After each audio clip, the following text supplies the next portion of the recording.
sales secrets from the top 1%, where the world's best sales experts share their secrets to sales success. Anthony, what is your top sales secret to maximize sales success? This is going to be a tough one for people listening to this, but the fact of the matter is it has very little to do with the sales aspect of this. You have to become an expert. That you have to be what I call level 4. So the highest level of value creation. You have to be strategic. You have to understand the client's strategic outcomes, and you have to be able to enter into a conversation about this is why it's critical that you change. This is how you have to change. These are the trade-offs that you have to be willing to make if you want to produce better results. And when you say become an expert, is that an expert at, it doesn't sound like it's an expert at selling, it's an expert at the customer's business, or expert at leadership or entrepreneurship or sales? Like, what do you mean? The intersection of your business and your customer's business, where those come together. That's what you have to be an expert on. And so you see this wide library behind me. And it's because you have to be a lateral thinker. You've got to look and say, I just can't be product knowledge in mine, and I can't just be industry specific in theirs. I have to have a lot of ways to look for different ideas to bring to bear on my clients' challenges. So you need to read, you need to study, you need to watch things like this and try to find some sort of an edge that you can use from situation to situation. I'm a big believer in scripting out many of the things that we say on calls. Not Love scripting that. in the sense of the telemarketer in the boiler shop, but a script in the sense of the actor, so that it never sounds like you're working from something that's prepared.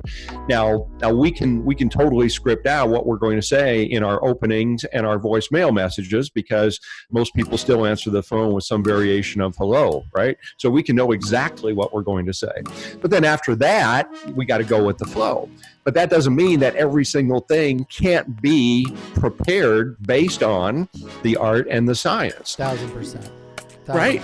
Because everything you're going to run into, you've likely if you have any experience, you've likely run into it in the past. And if it's something new and it trips you up, we learn from every single call. So then we sit back and say after the call, okay, what would I have done differently? What will I do differently? If I don't have the answer, I'm going to go find the answer. Then I'm going to add that to my bank of experience.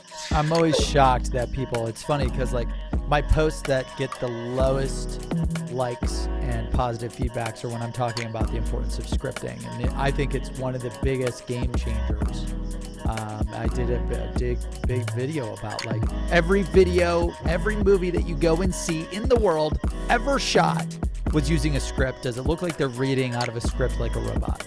It's like, I just can't believe people still don't see this like strategy or secret that you're talking about.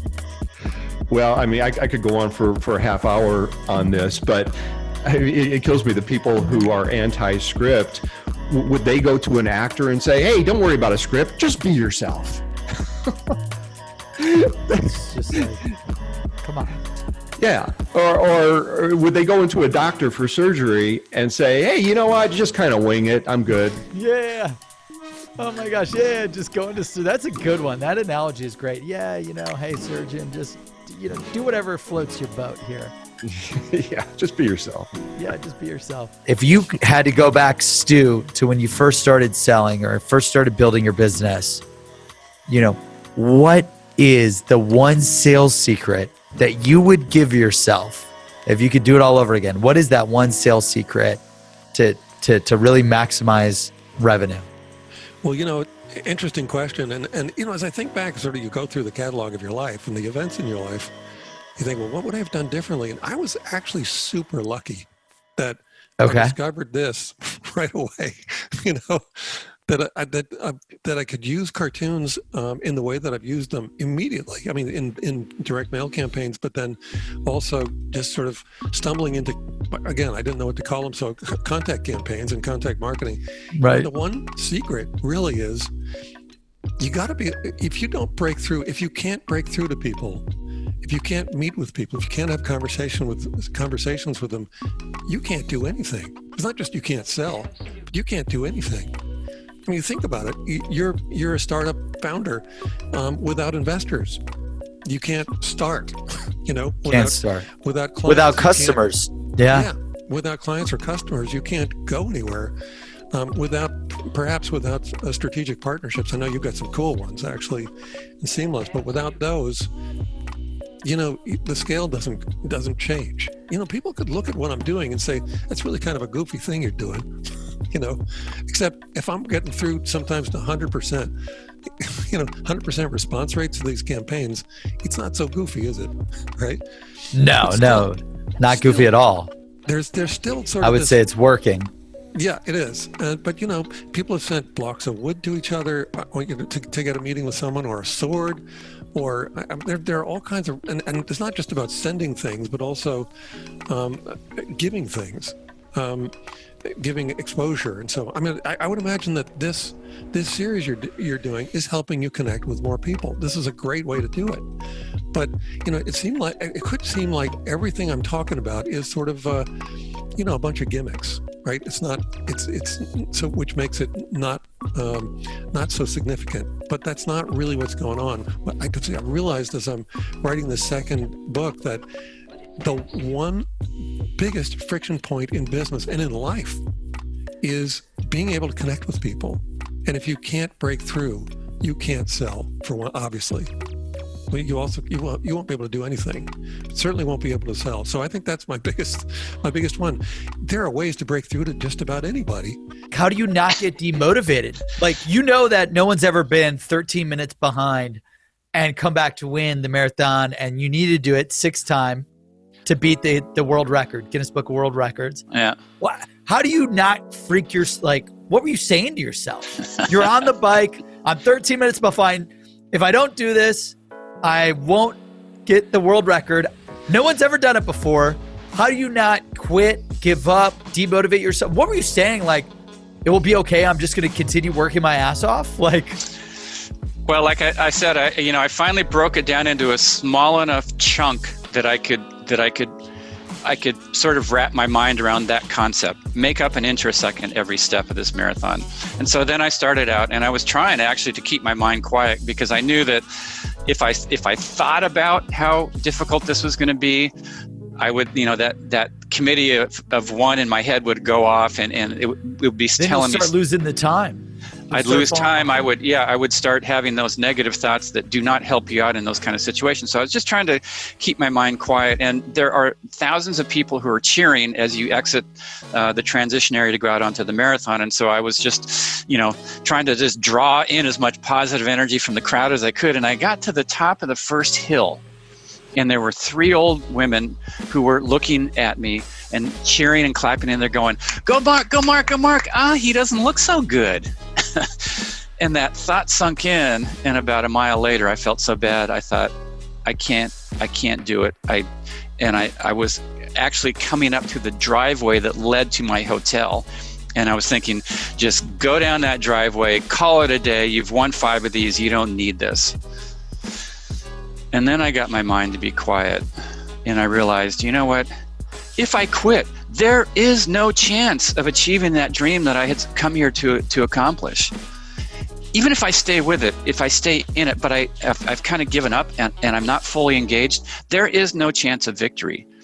And so it took another mile of running to really calm myself down. And this is something that it can be so powerful for any of us to do in a moment where the challenge is overwhelming. Draw back for a moment, regroup, pull yourself back together. And then when you feel that calm come into you, relaunch, re-engage, rededicate to what you have set out to try and do. And so that's what I did. About a mile later, I finally got my mind to be quiet. And then it's like, whew, maybe victory isn't in the cards for me. What will be a success for me today? And I realized, you know what? The way I feel, which was actually pretty lousy, I didn't have energy. My legs were tight. My shoulders were kind of up like this. And I wasn't in the flow. And I thought, the way I feel right now, if I could somehow get to that Ironman finish line, that would be a success. That's what motivated me in the very beginning to get into the sport, to be an Ironman finisher. I knew this was going to be my last Ironman. And so I said, yes, even if I have to walk every step of this marathon, I am going to cross that Ironman finish line, and that effort will be worth it. And literally in the instant I said, I will cross that finish line, the guy in fourth place, 10 seconds ahead of me up the road, stopped. He stretched his back. I passed him making the first pass, and suddenly the whole world of opportunity began to open back up. I'm not a weed smoker. I don't study weed. I don't know anything about hemp, but like, it sounds like this is so cool because this is a hemp product that is healing people from their lupus, from the pain that they're getting in arthritis. Like, what other cases do you have where this, your Uncle Bob's natural and trusted hemp products are changing people's daily lives for the better? I mean, I get stories all the time from people saying it's always from someone who gives it to someone. It's like, I gave it to my mom, who has my 80-year-old mom, who's never, because most of the people we're selling to are just like you. They're not necessarily weed smokers or something, but they've heard about the potential of the relief that comes from a product like hemp. Listen, when I first tried a hemp product, I was 18. I went into a dispensary with my mom. I'd never smoked weed before.